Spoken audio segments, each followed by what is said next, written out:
Science is more than a body of knowledge. It's a way of thinking. Those are the words of renowned science communicator Carl Sagan. Doing science should be more than memorizing a bunch of facts that some authority figure hands to you. It's also about understanding, investigating, testing, and challenging claims that don't make sense. But when it comes to communicating and teaching the science of quantum mechanics, it sometimes appears that this scientific way of thinking is not promoted. A teacher might make spectacular claims, such as, a particle can be in two places at the same time. Or, when you look at one particle, it changes the state of another particle. Or, electrons act like they're spinning, even though they're not. And then we must accept on the basis of authority that this is all true, even though it all sounds incomprehensible and implausible. But the experts have figured out that this is just the way that nature works, so that's how it is. One might then say that to truly understand quantum mechanics, one has to put in effort to learn the mathematics. But when we learn the mathematics of quantum mechanics, we also encounter a list of rules that we cannot understand intuitively, but which we just have to accept on the basis of authority. Such as, here's the Schrödinger equation, and here's how to solve it. Or, observables are now matrix operators, and they obey this canonical commutation relation. Or, electron spin is described by these Pauli spin matrices. It feels more like following a very complicated instruction manual, and not so much like being educated in the scientific way of thinking. One can pass the quantum mechanics course with flying colors and still feel none the wiser. One might then argue that quantum mechanics is not supposed to be understood anyway. Some of the experts and founders of quantum mechanics have said so. If this passes as scientific thinking, then scientists cannot act aggrieved when New Age mystics use quantum mechanics to validate their beliefs. As a response, there are skeptics who are quick to emphasize that quantum mechanics is simply a description of how particles behave on the subatomic level. Nothing more, nothing less. And any attempt to relate it to human experience, such as consciousness, is nothing but pure quackery. However, serious and competent scientists such as Freeman Dyson and Roger Penrose have been speculating about the connection between quantum mechanics and consciousness, so it feels unfair to dismiss their line of thinking so easily. Vague mysticism should not be mistaken for profoundness, but neither should devout materialism be mistaken for objectivity or rationality. But then, how should we learn and understand quantum mechanics? If learning the mathematics is just like following an instruction manual, and leading scientists themselves have said that they cannot understand quantum mechanics, then what other way is there to learn quantum mechanics, in accordance with the scientific way of thinking that Carl Sagan advocated? We should keep in mind that we humans created the theory of quantum mechanics ourselves. It was not handed down to us by some superior authority, and surely something that was created by humans should be humanly understandable. That is to say, even if it is not clear how we can intuitively interpret the rules of quantum mechanics, or what their philosophical implications are, we should be able to understand how we came up with these rules. Instead of just following the instruction manual, or trying to understand its deeper meaning, can we at least understand how we wrote the manual? Richard Feynman said, "It's safe to say that nobody really understands quantum mechanics." He also wrote on his blackboard before he passed away, "What I cannot create, I do not understand." So perhaps the best way to understand quantum mechanics is to learn how it was created, and to learn the scientific way of thinking by studying the thought processes of the inventors of quantum mechanics. This means that we will follow the historical approach to learning quantum mechanics. So we will not start with a set of unquestionable axioms that come out of nowhere and then confidently derive results that just so happen to match with all the experimental results. Rather, we start with the observations, and with physical intuition we try to guess the rules. Sometimes the guess turns out to be wrong, because it doesn't match with other observations. Sometimes the guess is not quite right, but it can still serve as a stepping stone to come up with the correct guess. Once we've worked our way up to the most general rule, then we demonstrate that it indeed accounts for all the observations. It may feel not quite as rigorous or efficient as straightforwardly deriving all results from some axioms, but it's a much more accurate representation of how scientific progress is made. In the words of van der Waerden, stating the hypothesis, deducing its consequences, and comparing them with the empirical results can be described as dogmatic, which sounds contrary to scientific thinking. On the other hand, he believes that the historical method is the only way to reach a thorough understanding of a physical theory. Many standard textbooks do include some historical notes alongside the explanation of scientific concepts. However, Whittaker noted that they often are quasi-histories, which present scientific discoveries as either trivial or mystical, and which can give harmful misrepresentations of what it means to do scientific research. An example of such a quasi-history is the story that there was an ultraviolet catastrophe that Max Planck solved by quantizing energy. Another example is the belief that the scientific community accepted Einstein's photon hypothesis because it convincingly explained the photoelectric effect. Yet another example is the belief that the theory of quantum spin was developed to explain the results of the Stern-Gerlach experiment, or that matrix mechanics was derived from Schrödinger's wave mechanics. Such oversimplifications might give the impression that little in-depth argumentation, discussion, or work is required to develop new physical theories and to have them widely accepted. In the following series, we aim to go through the development of quantum mechanics in a manner that follows the history more closely than most standard textbooks. However, of course, a balance needs to be found between presenting the historical context, explaining the physical theory, and conciseness. If one still finds the historical depth and accuracy as presented here lacking, then hopefully this will at least provide a helpful background for going through primary or other sources oneself. So when did the history begin? What marks the starting point of the development of quantum theory? Very often it is said that Max Planck in 1900 first introduced the quantization of energy to derive the law for blackbody radiation. He used this quantization merely as a mathematical trick, but in 1905 and 1906 Einstein interpreted this quantization as a physical reality when he proposed the photon hypothesis. It may indeed be fair to call this the starting point of the development of quantum theory, but perhaps it's better to go back a little bit further in time. The reason is this. When Planck derived his formula for the blackbody radiation law, and Einstein proposed the photon hypothesis, they used argumentation that involved entropy and other sophisticated thermodynamical concepts. As Einstein continued working on his theory of quantized energy, he often made arguments relating to thermodynamics and statistical mechanics. For example, the theory of the Einstein solid, the Einstein A and B coefficients, and the Bose-Einstein statistics were developed using tools from statistical mechanics. Therefore, to properly understand the historical development of quantum mechanics, it is important to first understand thermodynamics and statistical mechanics. This is especially important because it involves the concept of entropy, which sometimes is made to sound as mystical as quantum mechanics. So then the question is, when did the history of thermodynamics start? A good starting point is Sadi Carnot's study of the steam engine.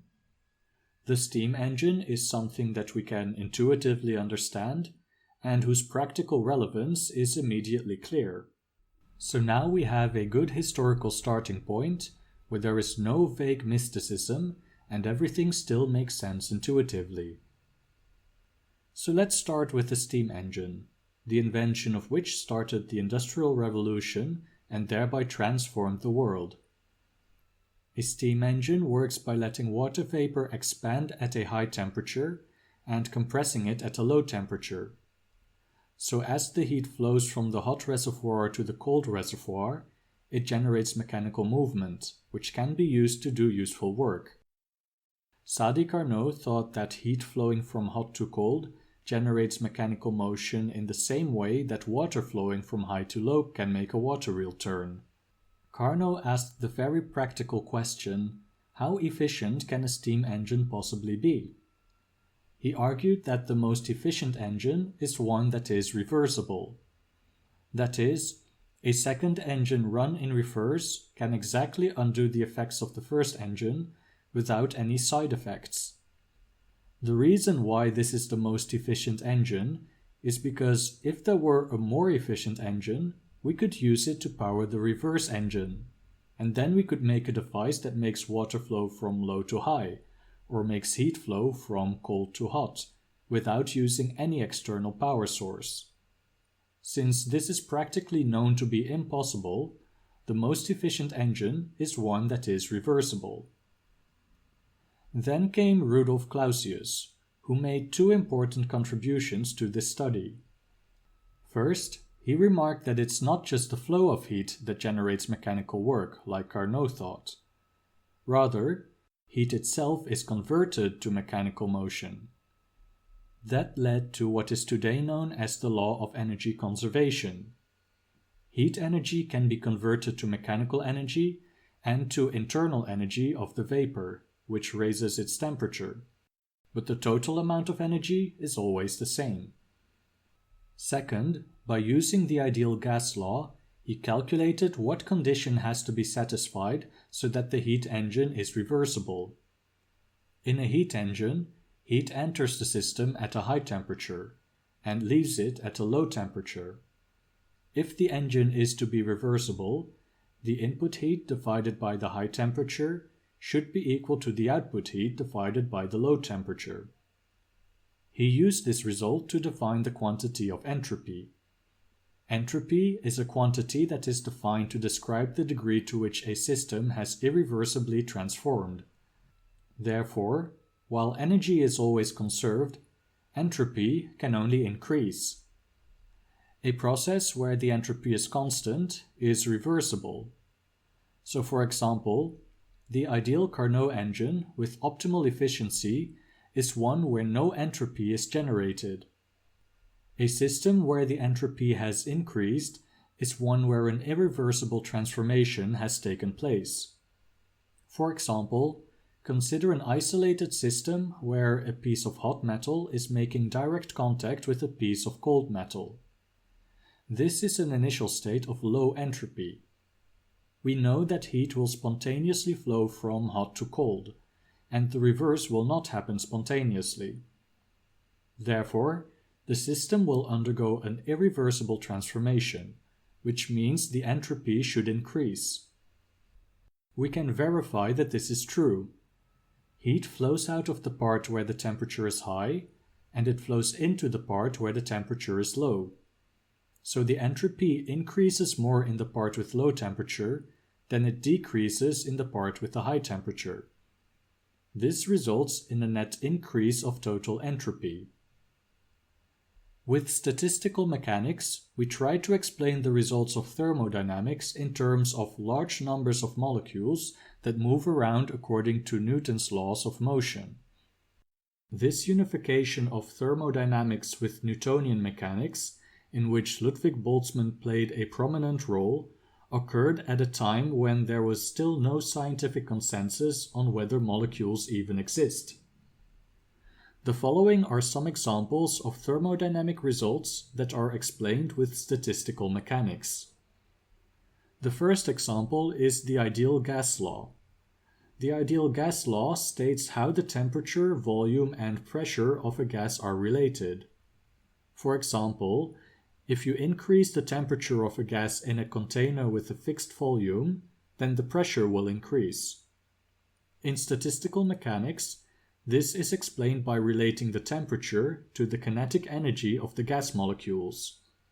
If you raise the temperature, then the gas molecules will have higher kinetic energy, so they will exert a greater force when they collide with the walls of the container.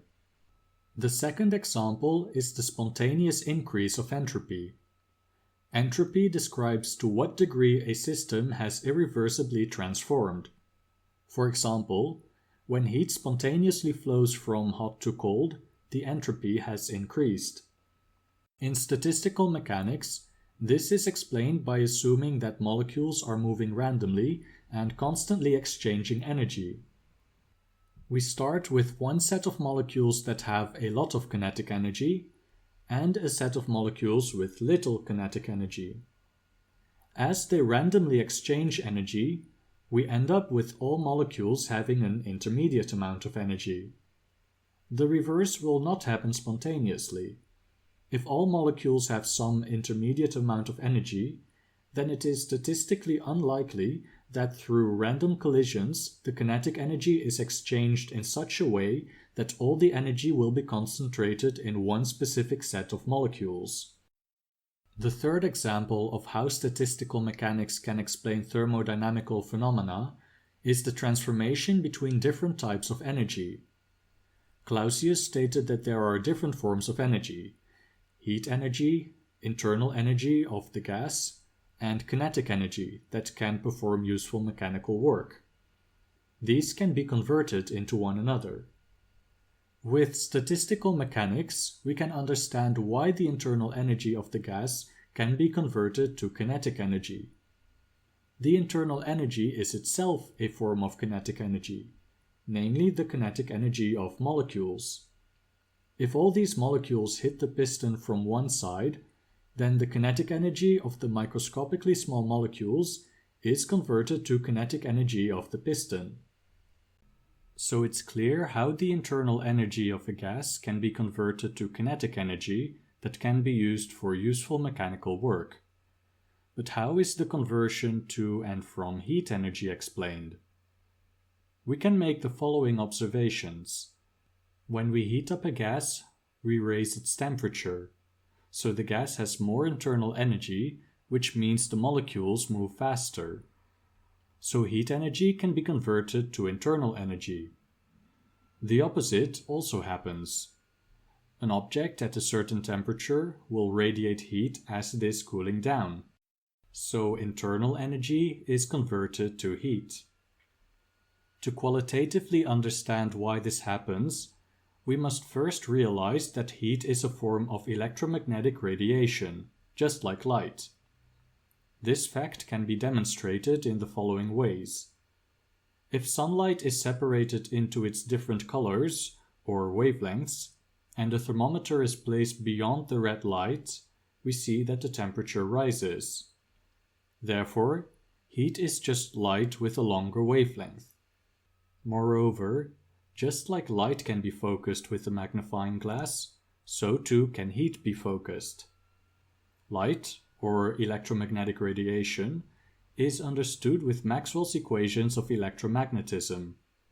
In particular, we know that moving charges can emit radiation, and electromagnetic radiation can make charges move. This is, for example, how antennas can both emit and receive radio waves. And so it stands to reason that similarly, objects can both absorb and radiate heat. The goal now is to turn this qualitative understanding to a quantitative description of the relation between radiant heat and an object's internal energy, or temperature. If a gas has a certain total internal energy, then it is randomly distributed as kinetic energy over all the molecules. Because the energy is distributed randomly, not all molecules move at the same velocity. That would be statistically unlikely. Rather, there would be a certain variation in the velocities of the molecules. At a given temperature, the molecules would have a certain average velocity, which is higher if the temperature is higher. but some molecules would move a bit slower than average and some would move a bit faster. The mathematically precise velocity distribution of the molecules is called the Maxwell-Boltzmann distribution. This is the distribution for which the entropy is maximal.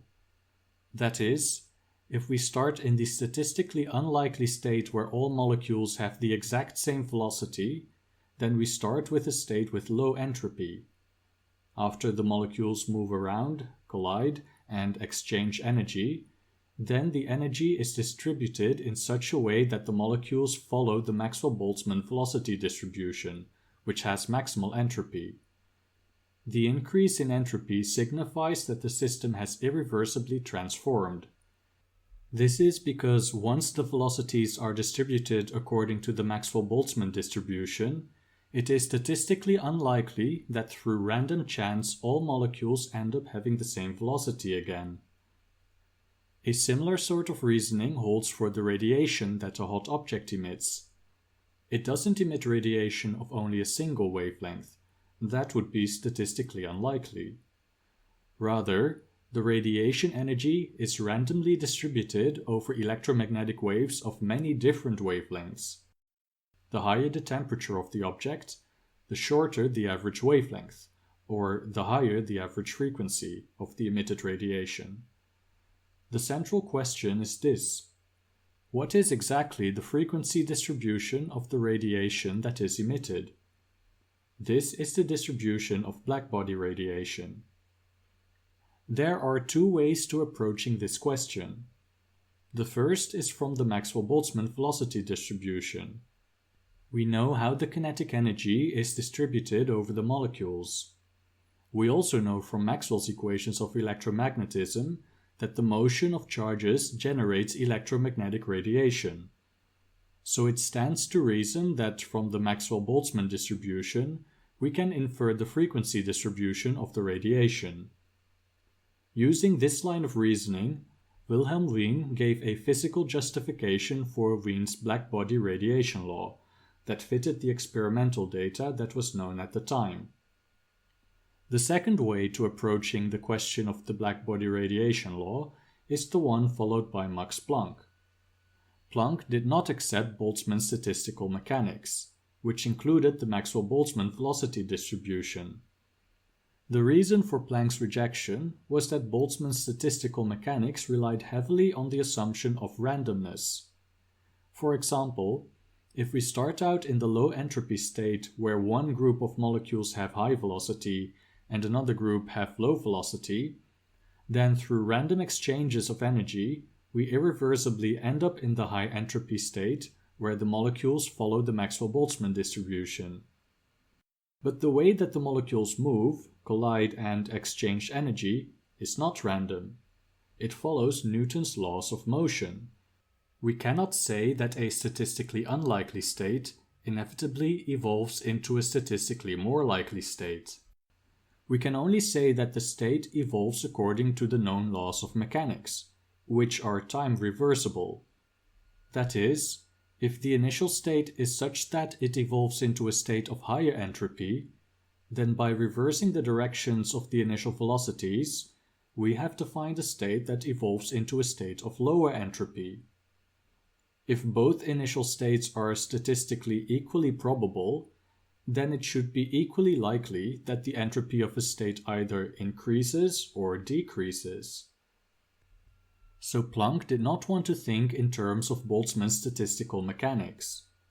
Rather, he considered entropy to be a fundamental quantity, and he wanted to derive the blackbody radiation law from some fundamental assumption on the entropy of radiation and the oscillating charges that emit the radiation.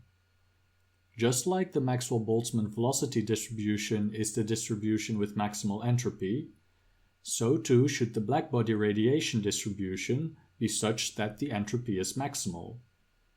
So, starting from Wien's blackbody radiation law, which matched the experimental data that was available at the time, Planck reverse-engineered the fundamental condition that should be imposed for the entropy of the oscillators and the radiation that they emit. But then new experimental data in the infrared regime came in. it did not match the prediction made by Wien's blackbody radiation law, and therefore it did not agree with Planck's fundamental requirement for entropy either. So Planck had to tweak the formula so that it did match with the new data. And once he found the correct formula, he had to come up with a physical justification for it. When he couldn't find it, he turned, in an act of desperation, to Boltzmann's statistical mechanics, which he had previously rejected. He found that he could reproduce the correct blackbody radiation law by assuming that the energies of the oscillators are quantized in units that depend on the oscillator's frequencies. This was the first hint of quantum theory, although Planck himself regarded it more as a mathematical trick rather than a revelation of physical reality. 5 years after Planck introduced his formula for the blackbody radiation spectrum, Einstein published a paper where he proposed that light, or electromagnetic radiation in general, is quantized. He realized that this flies in the face of the well-established wave theory of light, which had found its ultimate confirmation in Maxwell's theory of electromagnetism. Nonetheless, he laid out several arguments for the quantized nature of radiation, and speculated that it can be reconciled with the wave theory because the wave theory is only confirmed by observations of time-averaged intensities, not instantaneous events of emission and detection of light. His first argument has to do with the formula for the entropy of radiation. He noted that this formula resembled the one for entropy of a gas consisting of particles, if you assume that each particle carries an energy that is proportional to the frequency of the radiation. Interestingly, this argument was based on Wien's radiation law, not Planck's radiation law. In fact, Einstein thought that Planck's new radiation law indicates that his argument for quantization would be invalid for long wavelengths, where Planck's law deviates from Wien's law. It took Einstein another year to realize that Planck's law actually supports his hypothesis of quantized radiation. His second argument has to do with fluorescence. A fluorescent object absorbs light with a short wavelength, or high frequency, and emits light with a longer wavelength, or low frequency. By assuming that the energy of light particles scales with frequency rather than intensity, this phenomenon can be explained in terms of energy conservation. His third argument has to do with the photoelectric effect. In the photoelectric effect, a metal emits electrons when you shine light on it. Electrons only get emitted when the frequency of light is sufficiently high. The intensity of the light determines how many electrons get emitted. Einstein explained this by assuming that light consists of particles whose energies scale with the light's frequency, and the number of particles scales with the light's intensity. He used this model to predict that if you use light with a higher frequency, then the emitted electrons will have more kinetic energy. This prediction was experimentally confirmed around 10 years later by Robert Millikan. His fourth argument has to do with the ionization of gases. A gas can be ionized in two ways, by bombarding it with electrons or by illuminating it with high-frequency light. When we compare the minimum required kinetic energy of the electron with the minimum required frequency of the light, we find that they are related to each other in accordance with Einstein's hypothesis of quantized radiation. A short time later, Einstein used the hypothesis of quantized energy to address an open question in solid-state physics. It has to do with the heat capacity of solids. The heat capacity refers to the amount of heat energy that is needed to raise the temperature of an object by a certain amount. The theory at the time predicted that the heat capacity should be constant as a function of temperature. But it was experimentally observed that at very low temperatures, the heat capacity goes to zero. Einstein explained this observation by assuming that heat energy can only be absorbed in discrete quanta. Around 10 years later, in 1916 and 1917, Einstein continued exploring how the hypothesis of quantized light explains Planck's blackbody radiation law. He assumed that an atom or a molecule can be either in the ground state with low energy or an excited state with high energy.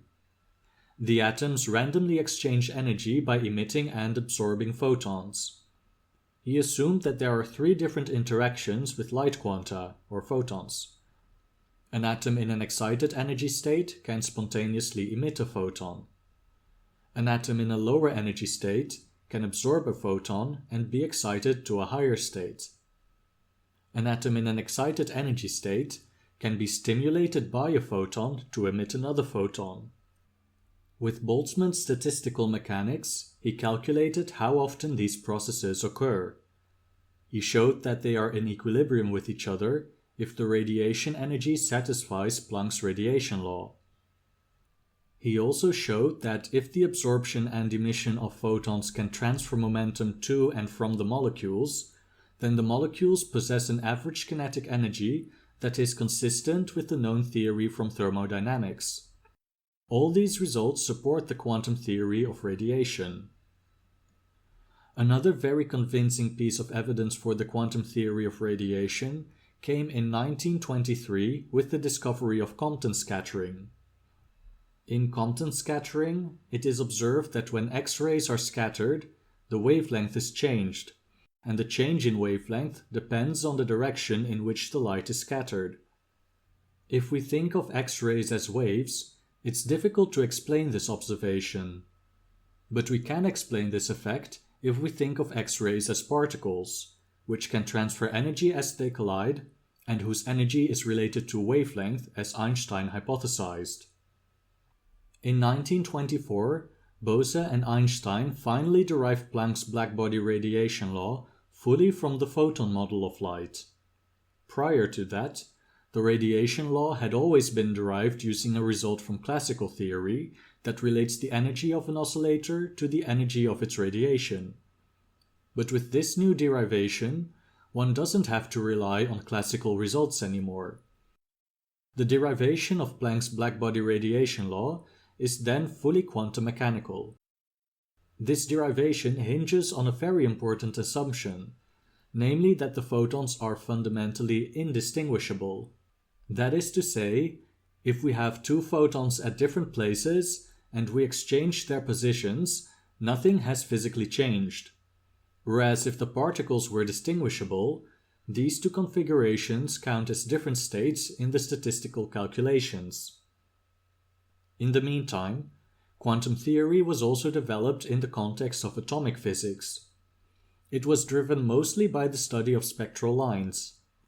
Spectral lines were already observed in the early 1800s, when spectroscopic instruments could separate different wavelengths of light with sufficiently high accuracy.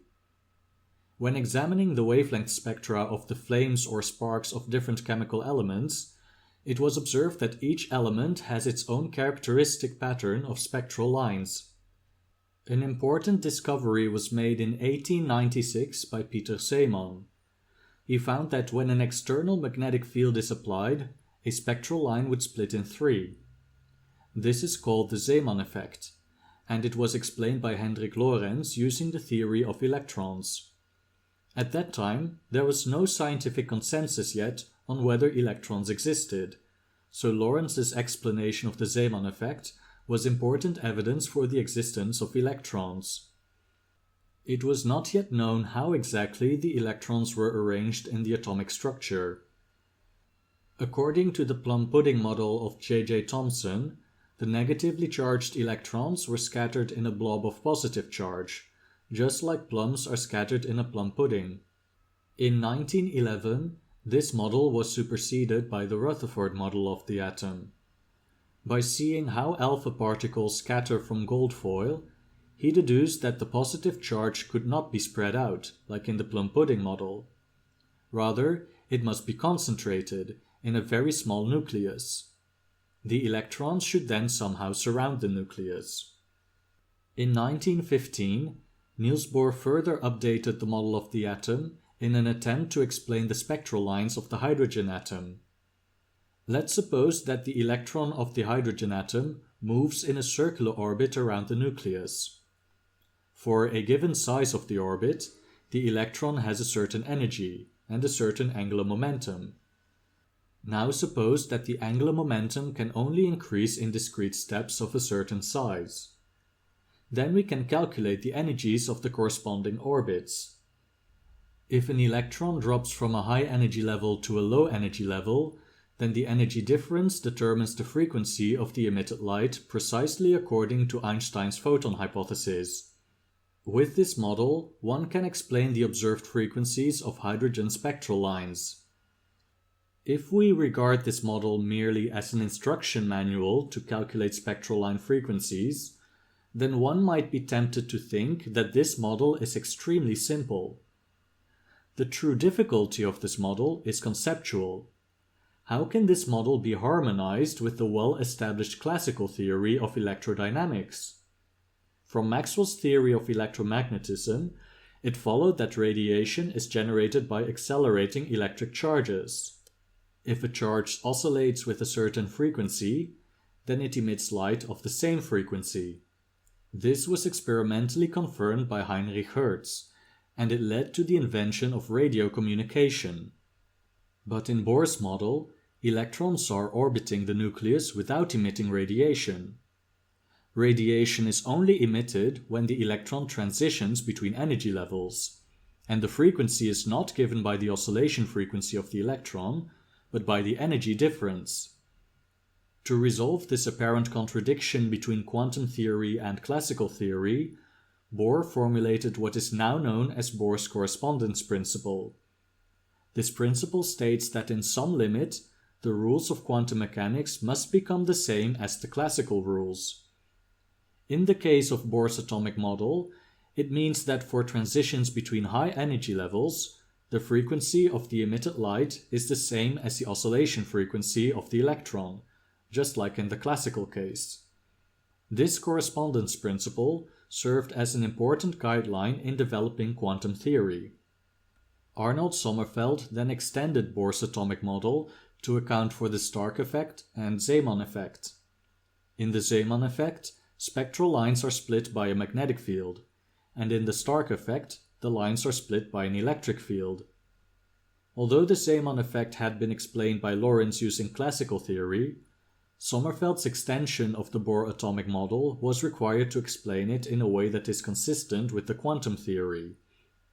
In Sommerfeld's atomic model, not only the size of the orbit is quantized, but also its shape and orientation.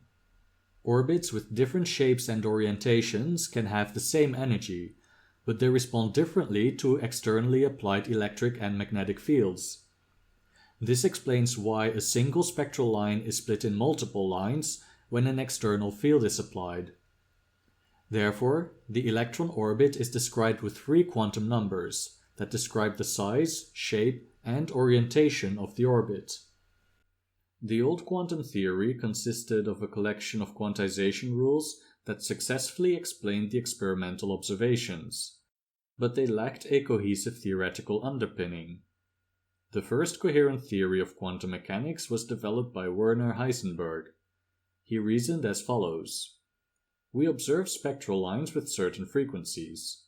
According to classical electrodynamics, it means that an electron should orbit the nucleus with the same frequencies. But according to the Bohr-Sommerfeld model, they don't have the same frequencies. Heisenberg then remarked that we've never directly observed electrons orbiting an atomic nucleus, and will never be able to. So maybe we should reason only in terms of spectral line frequencies, which we can actually observe, and not make any reference to electron orbits. Mathematically, that means the following. We observe spectral lines with certain intensities and frequencies. If we assume that they are due to a single orbiting electron, then according to classical electrodynamics, we should add all the oscillations together to find the motion of the electron. But now we don't assume that electron orbits exist, so we just keep the collection of separate oscillations, rather than adding them together. But how do we perform calculations with these collections of oscillations? What physical laws do they obey? To find these laws, Heisenberg used Bohr's correspondence principle, which states that the quantum laws should reduce to the classical laws in some limit. In the classical limit, we do need to sum the oscillations to find the electron's motion. If we have two such motions, and we multiply them, then we can calculate how each oscillation component of the product relates to the component of the two original motions. This gives a rule for calculating with collections of oscillations without making reference to electron motions. Max Born noted that this is the rule of matrix multiplication. Hence, this theory of quantum mechanics is now known as matrix mechanics. It was demonstrated that with this new theory, the results of the old quantum theory could be reproduced, such as the existence of the three quantum numbers as described in the Bohr-Sommerfeld model, and the energy levels of the hydrogen atom. There's an important philosophical point here that must be emphasized. When we summed the frequency components to describe the electron's periodic motion, it is clear what the function represents. For each point in time, we specify the location of the electron. But what exactly are we describing when we don't sum the frequency components, but keep them as a collection? Heisenberg chose not to answer that question. He maintained that because we cannot measure an electron's position, we shouldn't talk about it. In matrix mechanics, the electron doesn't have a well-defined position, and we shouldn't try to come up with a visual representation of what the matrices mean. The important thing is that we only calculate with the things that we can experimentally measure, namely the spectral line frequencies, intensities, and polarizations. So even though matrix mechanics was successful in providing a coherent theory of quantum mechanics, it was radically unintuitive, and the scientific community was not very familiar with matrix calculus at the time. For this reason, another way to understand quantum theory was also being developed. Prior to the development of matrix mechanics, Louis de Broglie proposed in 1924 that the quantization rules of the Bohr-Sommerfeld model could be explained by considering electrons as waves. The wavelength depends on the momentum of the electron, and an electron orbit can only exist if it consists of an integer number of wavelengths, so that the wave function interferes with itself constructively. If the electrons are waves, then there must be some wave equation that describes how the wave propagates. Erwin Schrödinger set out to find such a wave equation in 1926. To find the equation, he used the work of Sir Rowan Hamilton from the 1820s on optics. Hamilton worked on the relation between ray optics and wave optics. This is relevant for quantum mechanics because just like electron particles are turning out to be waves, so too did light rays turn out to be waves. So by understanding how the wave theory of light relates to the ray theory of light, we learn how the wave theory of electrons can be inferred from the particle theory of electrons. In particular, we know that the wavefronts of light waves are perpendicular to the propagation direction of the light rays. Therefore, if we know how electron particles move according to the laws of Newtonian mechanics, we can construct the corresponding wavefronts. From these wavefronts, Schrödinger constructed the wave equation for quantum waves. This theory was shown to be formally equivalent to Heisenberg's matrix mechanics, but it's much more intuitive. Matrices were new and unfamiliar to the scientific community, and they could not be visualized. But wave mechanics was very familiar and visualizable. Some scientists, such as Einstein and de Broglie, hoped that with Schrödinger's wave mechanics, all the strange results from quantum theory would become just as intuitive as classical theory. However, the optimism was premature, because although the wave theory of the electron convincingly explains the atomic spectral lines, it contradicts the observations where electrons clearly act as particles. For example, if a wave propagates, it should spread out. But when electrons transfer energy in collisions, they can transfer their entire energy, as if nothing has spread out. Or when electrons are observed in cloud chambers, we see clear particle trajectories, not waves that spread out. Max Born proposed the following interpretation. The electron's wave function is a probability distribution that tells you where you might find the electron if you were to measure it. Upon measurement, the wave function collapses so that the probability distribution is consistent with the measurement. This interpretation explains all the observations, but it brings up a whole load of new questions, such as what exactly counts as a measurement? What exactly triggers a wave function collapse? And what happens during the collapse? Is the measurement outcome truly random, or does it just reflect our ignorance of physical law? These questions are still debated and researched today. Heisenberg's matrix mechanics and Schrödinger's wave mechanics gave a coherent theoretical framework to explain most of the results of the old quantum theory. However, there were still some observations that were not accounted for. For example, the theory successfully explains the normal Zeeman effect, where a spectral line splits in three when the source is put in a magnetic field. But it doesn't explain the anomalous Zeeman effect, where the spectral line splits in different kinds of patterns. To explain the anomalous Zeeman effect, Alfred Landé introduced a fourth quantum number in addition to the three quantum numbers of the Bohr-Sommerfeld model. He found an empirical formula that describes the different anomalous Zeeman patterns. In this formula, the fourth quantum number is added to the angular momentum quantum number to define a fifth quantum number. Since in physics we can only add quantities that have the same units, the fourth quantum number must also denote an angular momentum. What is the source of this extra angular momentum? Wolfgang Pauli found that if we identify the electron itself as the source of the angular momentum, the calculated spectral line splitting matches best with the experimental observations. Moreover, combined with his exclusion principle, he could explain why the electrons fill the atomic energy levels the way that they do. Therefore, it was concluded that electrons have intrinsic angular momentum, or spin. That's as far as the theory had been developed by 1927.